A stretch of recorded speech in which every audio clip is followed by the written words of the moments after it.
د وی پی ان استعمال او د هغې نقصان د کومو کسانو سره چې په موبایل کې وی پی ان دا ویډیو د هغه کسان دپاره ده.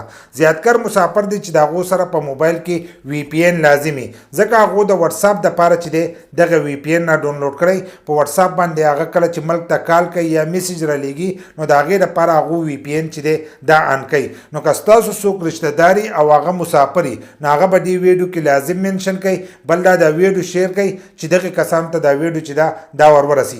وی پی ان اصل کې کار څه کوي؟ د وی پی ان دا کار دی چې په یو ملک کې یو اپلیکیشن بند شي، لکه څنګه په پاکستان کې چې ټیک ټاک بند شو، دغه شان په سعودي کې چې دی واتساپ بند دی. په ملک کې دننه تاسو استعمالولی شئ، خو بهر ملک ته چې دی نه تاسو د هغې نه کال کولی شئ او نه ترې میسج کولی شئ. نو دغه شان دی په پاکستان کې مخکې چې دی ټیک ټاک بند و، داسې نور اپلیکیشن چې دي هغه هم په پاکستان کې بند دي. نو ځینې کسان د هغې دپاره وی پی ان چې دی دا را ډاونلوډ کوي. نو د وی پی ان دغه کار دی چې هغه ستاسو لوکیشن چې دی دا چینج کوي.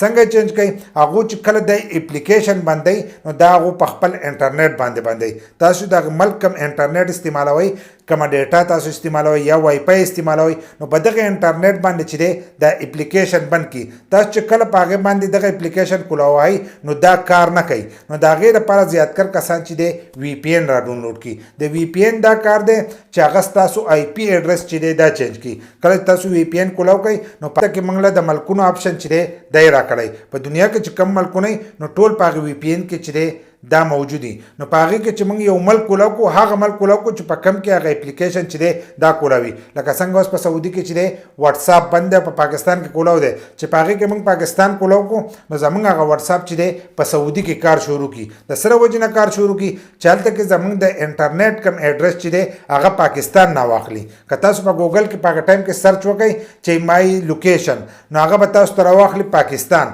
که تاسو پکې پاکستان لوکیشن دغه کړئ نو د پاکستان د یوې علاقې لوکیشن چې دی هلته کې به تاسو ته شو کېږي. نو دغه شان د دې سره چې دی هغه واتساپ چې دی کار شروع کړي، یا فیسبوک باندې یا ټیک ټاک باندې نو دغه کار شروع کړي. نو هلته کې که د هغه ځګي حکومت چې دی دا ټریس کوي نو لوکیشن چې دی دلته کې د پاکستان نه اخیستی. نو د دې د وجې نه په سعودي کې چې دی په وی پی ان باندې پابندي لګېدلي. دغه شان په ډېرو نورو ملکونو کې چې دی په هغې باندې هم پابندي لګېدلي. د سره وجې نه لګېدلي هم د دغې لوکیشن د وجې نه، ځکه چې هغه کس چې دی د دې د وجې نه معلومیږي. نو هر کله چې ستاسو سره وی پی ان په موبایل کې ونیولو نو تاسو له به هم دغه سزا درکوي او هم به د باندې دغه جرمانه چې ده دا به لګوي. دغه شان په پاکستان کې چې دی هم په وی پی ان باندې پابندي ده. کومو کسانو رجسټر کړی نو هغه وی پی ان چې دی دا استعمالولی شي. هلته کې چې دی تاسو ونیولی نو هم به نن دغه جرمانه علي او هم به د باندې دغه سزا چې ده دا به راباندې تېروي. 1 کال قید دی او 10 لکه ریاله جرمانه چې ده دا به تاسو ورکوئ. که دغه تاسو نشئ ورکولی نو هلته که په جیل کې ناستئ یا په یو ځای کې ستاسو موبایل وکته او په هغې کې ستاسو سره وی پی ان و. که ته وایې چې دا زه د واتساپ دپاره استعمالوم نو هغه وایي چې دا واتساپ خو موږ د دې دپاره بند کړی چې د دې نه بهر ملک ته خبرې نه کېږي او ته راهلي د هغې دپاره تا وی پی ان را ډاونلوډ کړی نو په هغې کې هم تا نیوی شي او تا له سزا چې ده دا درکولی شي. نو کوشش کوئ چې وی پی ان چې دی دا په خپل موبایل کې نه ساتئ.